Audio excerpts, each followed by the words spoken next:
Welcome to True Vine Talks. Today we have our guest who also works with us at True Vine, Miss Hannah Eastman. Woo! Yay! All Hey right. guys. Yeah. Do we do a quick introduction with Yeah, Hannah? Is okay with you? totally. Sure. Yeah. Yeah. Just tell us a little bit about how you got into counseling, who you enjoy working with as far as clients go. Yeah. So I was a teacher for a long time. I taught middle school, and one of the things I saw in the classroom was just that we had a lot of mental health needs in our students, and I just did not feel equipped to handle them at that point in my career as a teacher.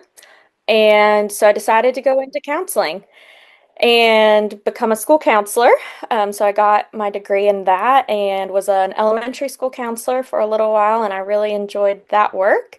And then made the transition to doing TrueVine, and still love working with kiddos and teenagers. And so I see kiddos starting around age 5 and then all the way up. And I really enjoy that work and just trying to meet those kids' needs and be a positive person in their life. Hmm. Oh, I love that. So, like, as a teacher, you saw this need in mental health and decided to do something about it. And so here you are working full time for TrueVine, providing therapy services. Yeah, it's been such a gift to kind of feel it come full circle of not knowing how to meet that need and feeling really out of my depths, and now being able to you know, be there with parents who are experiencing those things in their children and teachers and just be able to come alongside them and provide some some guidance. Yeah, it's really, really beautiful. I'm really grateful to do that work. Hmm. We're grateful to have you, Miss Hannah. We are. Oh, thank Yeah. you. Um, And so, one of the many needs that I think all of us have noticed in today's youth, teens, and young adults is this severe lack of distress tolerance. And that's what we're going to Hmm. be talking about on today's podcast. Yeah. mhm. Yeah. So if we define what distress means, um, distress is it's having the ability to experience some uncomfortability, like imagine that you get squished into a bus that you have to go to a place with a bunch of people, and you may not have much room, or in an airplane, and you've got to kind of manage your physicality to adjust to the squishness, the uncomfortable kind of claustrophobic feeling, because the outcome is you're going to a beautiful island with waterfalls and oceans. But to get there, you have to feel uncomfortable. And Mhm. distress tolerance is the ability to be able to be uncomfortable for a better outcome or something you enjoy. Yeah. And the eustress, which we also, Rachel and I did a podcast on, eustress is good stress, the kind that you just wake up and look at the sunshine and you feel good inside, or you did a good act towards someone and you feel good. Good feelings Mhm. happen, eustress, which, that can be there too. But distress is something that all of us as practitioners are noticing that our youth are struggling with, and like to kind of tackle that today. Is that kind of how you all define distress tolerance? Absolutely. Yeah. Distress would be like any uncomfortable emotion, right? An emotion that makes you uncomfortable. It could be worry, anxiety, um, overwhelm, just stress in general, right? You're distressed. You're feeling uncomfortable about something. And Mm-hmm. then tolerance is like your ability to tolerate that discomfort. Can you Mhm. manage it? Can you allow yourself to feel it without freaking out and becoming overwhelmed to the point that you cannot function. Yeah. You continue to function in stress. That is distress tolerance. There we go. Perfect. Mm. Well said, Rachel. Yeah, like you're in the bus, you're squished, everybody's squished and it's uncomfortable and you feel hot and you feel kind of sick to your stomach and you're anxious because people are touching you. You might get sick, but you're like, man, I got to get to my destination. It's a beautiful island, but you're willing to feel uncomfortable, willing Mm-hmm. to feel uncomfortable as a human in that space. And what's kind of happened for folks, you all think that where that's not something, there's not a willingness to feel uncomfortable. Yeah. What are your thoughts on that, Hannah?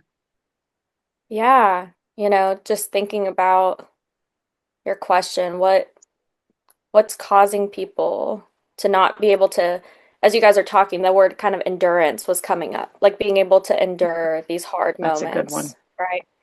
Being able to endure it.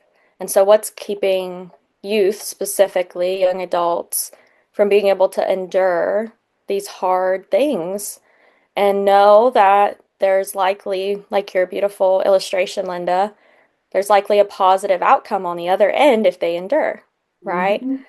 Um, and so just thinking about that, I think part of it is they just haven't had to, right? They Mhm. haven't had those experiences where they've had to endure hard things. They've been given an opportunity to not have to lean into the hard moment. And so now they don't know how to endure it and how to move through it. Um, it's becoming really debilitating to them. Mm. Yeah. Yeah. I think everyone's heard the term helicopter parent, or there's a newer term called the snowplow parent that Mm, um I guess like the idea is they kind of like if any obstacle or challenge arises, any opportunity for failure, they kind of like mhm. race ahead and like smooth, right? Like blaze the trail, smooth it out for their child Yeah, so that they never have to experience failure. yeah, And that can be really damaging. Yeah. yeah. I saw It that does. so much in the school You saw that in system. school, I bet, all the time. Yeah, the snowplow parent. I've not heard that term, but I love it because yeah, that was just constantly coming up as parents who just would not even give their child the opportunity to fail, or if their child did fail, would come in and blame someone else and want the child's failure to be taken Erased. back, Yeah. like yeah, erased. And so they're not allowing their child to sit in that hard feeling, and they're not Or helping learn them from manage it. that. Yeah, yeah. Yeah. Yeah, they're How, just that's so teaching true. them when hard things happen, we just try to erase it. We try to not allow it to happen rather than sitting with it and learn from it and grow in that. Yeah. So damaging.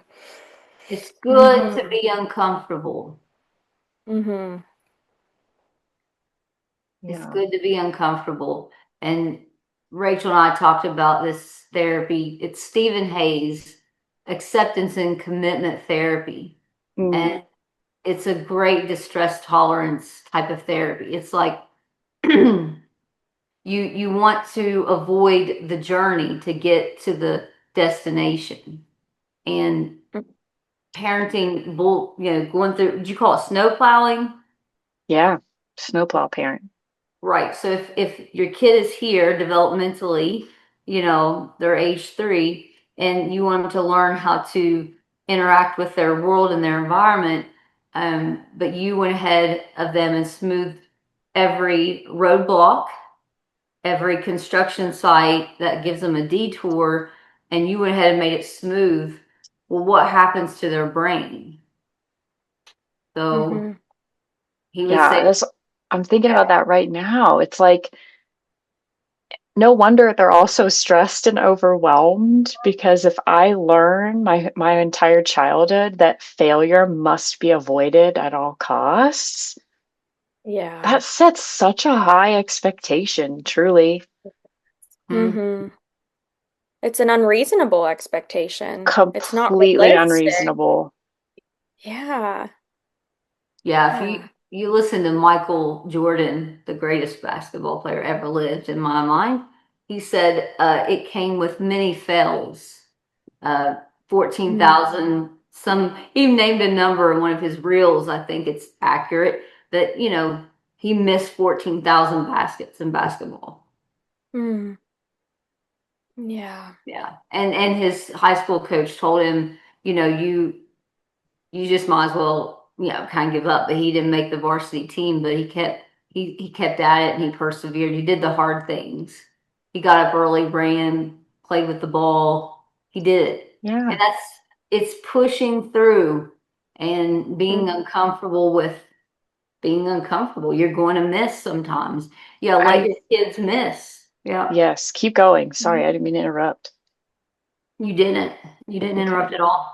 They so in the Stephen Hayes therapy, ACT is like go through the pain, stop trying to avoid pain. Avoidance Mm. creates more distress than going through. Mm. Mm. No. Pain is a Mhm. universal human experience. We cannot avoid it. Thank Yeah. Cannot avoid it. And to try to avoid it is to deny our human, like just our innate humanness, Right. truly.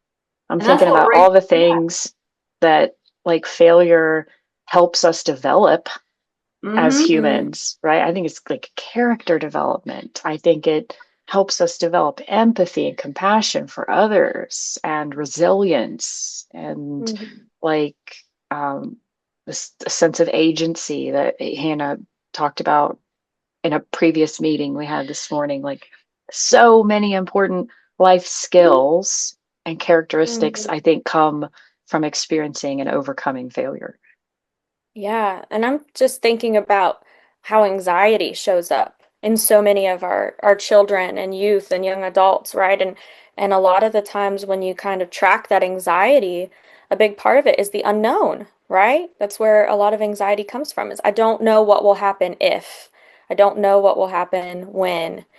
And so if we're not letting kids experience failure, then as they grow, there's this huge anxiety around it because they don't know what happens when they fail. They don't know that it can be okay. They don't know that, man, I can fail and I can have a hard moment and this can be really, really upsetting and sad and all of these things, but then I can get back up and I can try again. Like you were talking about, Linda, with Michael Jordan, right? They don't Yeah. have that sense of if I fail, I know Yeah. that I can get back up. And so there's just anxiety around it. I don't know what will happen if I fail. Yeah. Yeah. There's no self trust because Right. there's no distress tolerance. Self-trust. Hmm. There it is. Yeah. Self-trust. If I can't guarantee that the outcome is positive, I will not be able to handle the emotional turmoil of a negative outcome. Yeah. I know some people Yeah. that can run refuse to do a 5K because they can't win. I'm like, Mm. Wow. come on, let's just do it. I'm just like, I'm gonna do it, even with this asthma. Mm. I'm gonna do it anyway. Because guess what? I don't care if it take me 2 hours. At least I did it. Yeah. I I'll don't be care the if I last fail. person across the finish line. The walkers could beat me, and like, that's okay. Yeah, just do I it did it. anyway. So that's perseverance. Like, hey, yeah, you should try out for that cheer team or that basketball team. You may not make it. That's okay. You can work at it and try another team. It's okay if you get rejected in that moment. Get up and try Mm. again. Try something new. Maybe that's not your talent. Not like what Rachel said, bulldoze over. Only do things that you feel safe and comfortable that you're going to succeed and win. What does that do to your Mm. psyche? I mean, to your brain, it tells you what you can't learn or do new hard things. There's no renew not neuro wiring. Is that the right word, Rachel? Like neuro, Yeah. yeah. Yeah. Creating new neural pathways through new Thank you. experiences. Absolutely Hard right. stuff. Hmm. Hard stuff. Mhm. Yeah. And in Yeah. this constant avoidance of distress, right? Like just they're trying to self-regulate, but their coping strategy is just to avoid anything that might cause distress whatsoever.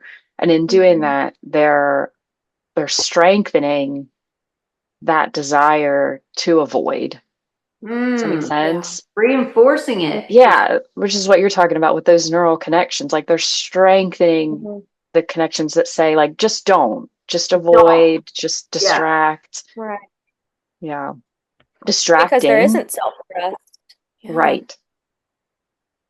Yeah. Because Yeah. you Sorry, Rachel. I didn't mean to That's okay. cut We you do off. that on Zoom because there's a slight lag. Yeah. Rachel and I interrupt each other all the time. You're good. Yeah. Go on, Hannah. Yeah, yeah, as you both are talking, I'm just thinking, I love that word you use, self-trust, or that phrase. And I Yeah. think that connects to that idea of agency, right? Like Hmm. you're not creating those neural pathways that give any sense of self-trust or any sense of agency. So you don't feel like you're confident in managing those hard moments because you don't trust yourself. You don't have any agency. You don't have the sense of I can accomplish this. I can move beyond this. I can sit in this and tolerate this. Yeah. Hmm. Yeah. Because you can't keep the parent that keeps the training wheels on the bicycle when you're teaching your child to ride the bike. If I never take those training wheels off, Grant's not learning balance and how to hold Mm-hmm. steady, keep it Mm-hmm. moving. But if I'm always there bulldozing all the obstacles out of his way, and I've been guilty of doing it. I've done it before, and I'll probably do it again. But Charlie puts me back in my place. But I'm like, I want to make it smooth. No, he Hmm. needs to bump, have a fall, and get back up and learn how to ride again. Riding a bike is a Yeah. good distress tolerance for kids Hmm. too. It's a good analogy. Yeah. I don't know where Mm-hmm. these are coming from. It must be the Yeah. steroids I'm on. Yeah, Thanks, you're full of God. great analogies today, Linda. It's the Yes. prednisone kicking in for my asthma. Woo! Oh, Yeah, that's I was just hilarious. thinking though, like, a parent who wants to do that, like you're talking about, Linda, it comes out of such a good place Such a normally, good right? place. Like you just so want to protect your child. Like I'm thinking about my little boy. Like I wouldn't want to see him crash and burn on his bike and be all Right. skinned up and cry. Like that hurts my heart. But I know that that's what he needs to experience in order to know I can crash, I can have that hard moment, and I can get back up and keep going. And that's so hard. It's so hard as a parent. Yeah. That's what it takes to develop self-trust, confidence in yourself, Yeah, that's it. willpower, Willpower. self-discipline. Those are Yeah. huge. And that's what's Hmm. lacking because in the event, which is inevitable, we're all going to experience distress Hmm. regularly, right? So, in the event that their avoidance tactics have not worked and they do experience distress, instead of like staying with it and being determined and just keep going, they pull back, they get on their phone, they play a video game, Hmm. like they revert Hmm. to that distraction. And we know that Yeah, if you're not processing an emotion, it's not going anywhere. So they all have right. this buildup of unprocessed stress. That's true. No wonder they feel overwhelmed all the time. It's clicking, it's all coming together for me as we have this conversation. Yeah, because they're Yeah. just numbing out. They're using those things to just numb Oh, out. yeah. Yeah. Hmm. I feel like the numbing out and the avoidance tactics and strategies or a disassociation from reality. So after I've done all the hard things in the day, and maybe it was hard just to take a shower, and that's sometimes true for And me it when is for a lot of people. sometimes when I'm having you all too probably. Sometimes when you've been up all night with your baby, it's hard to get up and wash your hair. It just Yeah. is. Mhm. It just And feels like a chore. Yeah. you're so by the end of the day, if you want to disassociate, distract, and numb, that's okay. It's decompression time. But you've done a lot of hard things. Like Mhm. not doing anything Right. hard, it's, you've got to don't numb yourself from the beginning of the day. You're here on earth for a purpose.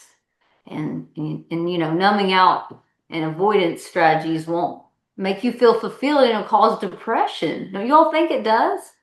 Depression. 100%. Yeah. No doubt about it. And what It is does. depression? Rachel, what would you define as depression? I would define it as like a state of like intense sadness, Yeah. right? To where it's like this like debilitating almost, like, right? Like people isolate, they don't want to socialize, becomes incredibly difficult to take care of themselves. They feel terrible about themselves. The view of self is incredibly negative. Mm, They feel guilty for things that they don't need to feel guilty about. yeah. What would you add Yeah. to that, Hannah? Yeah, I think that makes a lot of sense. Yeah. Um, I was actually thinking of what Linda was saying and that idea of numbing out and I like there's something that I've kind of been thinking of recently. I've listened or read something that made me think of this is the difference between like numbing out and a distraction. Um, and how like whenever you're distracting yourself, sometimes the emotion is too hard. And so you distract yourself. And then when you're numbing out, that's when you're just trying to avoid it, right? So maybe if you're distracting yourself, I can't tolerate this right now. I need a break and then I'll come back and process it. Whereas numbing Mm, out is I just need to completely avoid this. I'm not going to process it. I'm not going to circle back. I just don't want to experience the distress. good point. Very good point. Love that. Yeah. Numbing out versus distracting. Yep. That's good. Hmm. I think a lot of the youth, like we're talking about, and maybe their intention is to distract, but they end up numbing out. Mm-hmm. Oh, yeah. Mm-hmm. Oh, totally. I could totally unintentionally do that. Yeah. Yeah. Totally. Start watching a bunch Well, of movies. Yeah. Yeah. Hannah? yeah. Yeah. Yeah, I just think like the social media algorithms are trained to get them to numb out, right? Hmm. Like that's what they're created to do. They're Mhm. not created to be a healthy break that helps Right. your nervous system regulate. They're created to pull you in and numb you out and Yeah. kind of create more distress. Um, Yeah. but that's what a lot of youth are using as their distraction. Hmm. Yeah.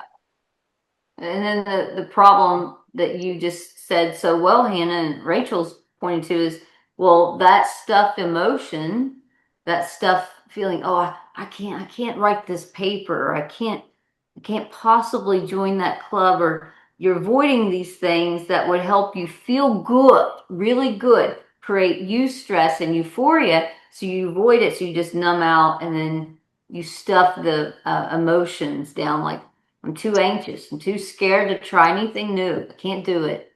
And then you're left there alone and what happens from an attachment perspective, because we're all attachment therapists, is if I'm alone and I'm just numbing, then I'm not getting my needs met.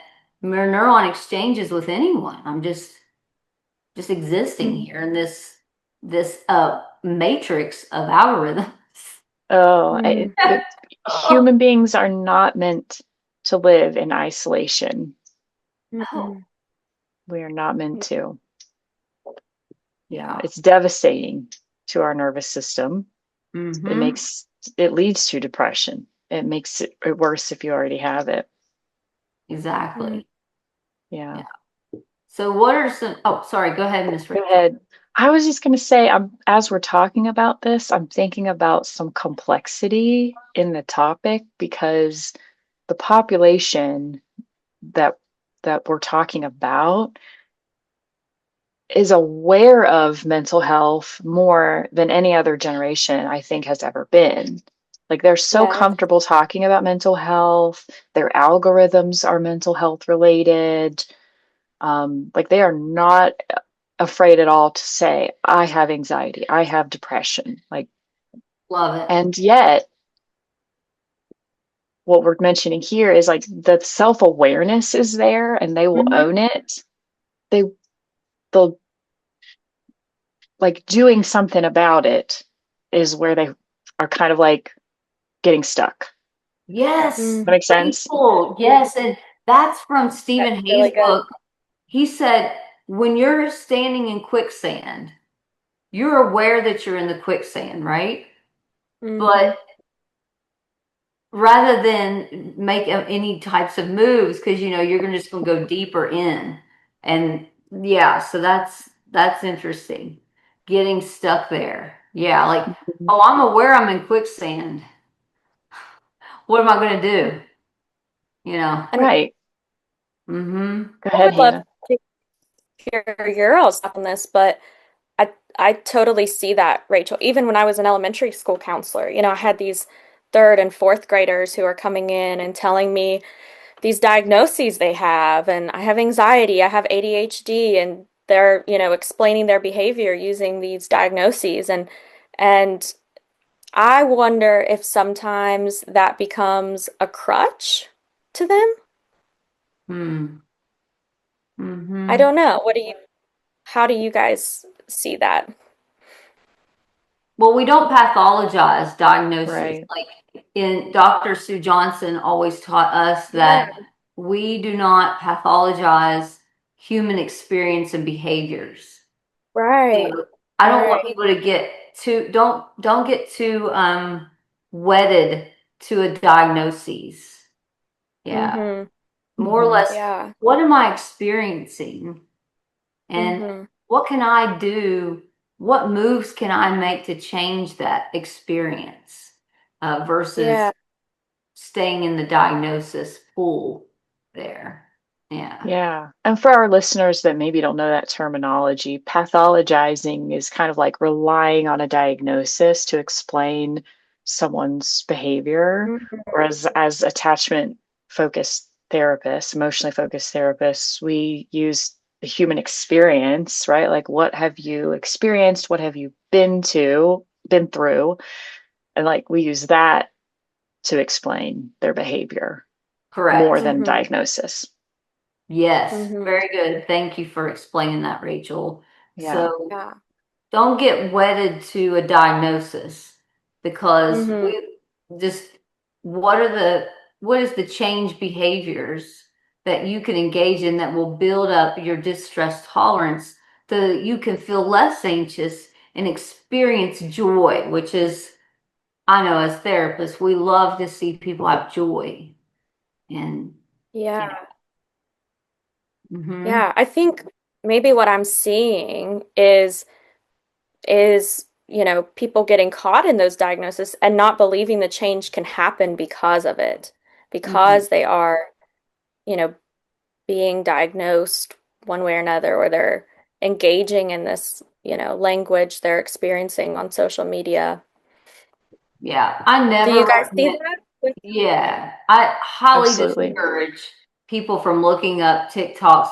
We don't know if the people are licensed when they're Yeah, talking about diagnoses and that kind of thing. You can have a clinician can diagnose you. You can't just diagnose yourself online like right. that. Yeah. Mhm. Yeah.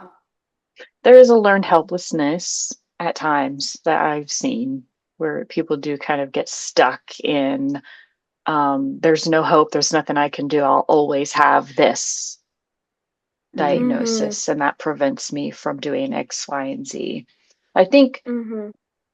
a lot of times the content that people are watching are like same aged peers type, people of Mm-hmm. the same generation talking about their own life experience. And they talk about like, oh, I have anxiety and these are all the things I'm afraid of, or oh, I have OCD and these are all of my obsessions and my compulsions. And they're not talking about this is what I've done to overcome it. Mm, This is what Right. I do to Right. manage it. That's what I mean about Right. like getting stuck, in the right? Like, quicksand. Yes. yeah, Yes. Mm-hmm. the Yeah. Yeah. more There's you no. talk about and take in the symptoms or behaviors, right? And not talk about how do I manage this, right? How do I overcome this? The more stuck you're going to get in the Yep. just the pool of pathology diagnosis. Yeah. Yeah. Yeah. That's really good, Rachel. I like that word stuck that you're using. Mm-hmm. So if we did like even did a role play even right now about what that would look like, I think that might be helpful. What do you all think? Like someone playing the role of the kid here, like, hey, I don't want to do A, B, C, D, if we did do it, but you just like, well, what are some things you've tried, What are some, did you go to school and did you say hello to someone that you have not talked to before? And how will we teach these skills of distress tolerance for betterment of their overall mental health? How would you guys do it as clinicians? Yeah. I Mm-hmm. I think that people need habits, healthy Yeah. habits. Small, Mm-hmm. boring, normal, everyday habits. I wake up at the Mm-hmm. same time every day. I go to bed at the same time every day, right? Mm-hmm. I eat breakfast, I eat lunch, I eat dinner, right? I brush my teeth. Like just Yeah. daily routine provides some sort of structure, and it's Yeah. a Mm-hmm. known, right? It takes away part of the unknown. Uh-huh. Mm-hmm. I Yeah. think it builds that self-trust you were talking about too, Rachel. Yeah. Yes. I can get up at this time. I can do these things every day. I can trust myself to do them. I can be faithful to them. Yeah. And Yeah. you guys know I love exercise, and I think going to a gym or going outside and going for a walk for free. I mean, the studies Mm-hmm. show it. If you can make yourself walk a mile, the amount of serotonin and dopamine release in your body, that's what triggers motivation. Doing makes you do more. Look at her, Yes. Thank you. Preach. Yell it from the rooftops, please. the more I do, the more I want to do because Yeah. dopamine is the motivation drug that gets released in my gut. Um, one of our professionals came on and did it in a podcast. She said it comes from the gut. So Mm, if I don't do the movement in the gut doesn't happen, I don't produce any dopamine. So going for that 1 mile hike, 1 mile walk, that's, hey, if it's a yeah. block, if it's even a block, you're going to produce motivation in your gut. Mm, Yeah. Yes. yeah. Motivation is not something that just happens. Nope. If you are sitting on your couch for 7 days straight, waiting for motivation to strike, it ain't striking. Like That's it's right. It ain't My hair will look you like gonna this. be waiting. You gonna be waiting. Yeah. Believe you me. Yeah, Yeah. I'm gonna be waiting. Yeah. And I And you think as felt when it's because you've done something. You woke up at a good time and brushed your teeth or ate breakfast or whatever. Yeah, go on, Hannah. we're I was just thinking, when we're talking about how we work with clients and children and young adults and building these skills, just helping them find that one thing that they can do, right? That one thing that maybe feels hard but manageable, right? In that moment, like going for a 1 mile walk. Look at you. You did you did that? You walked for a whole mile?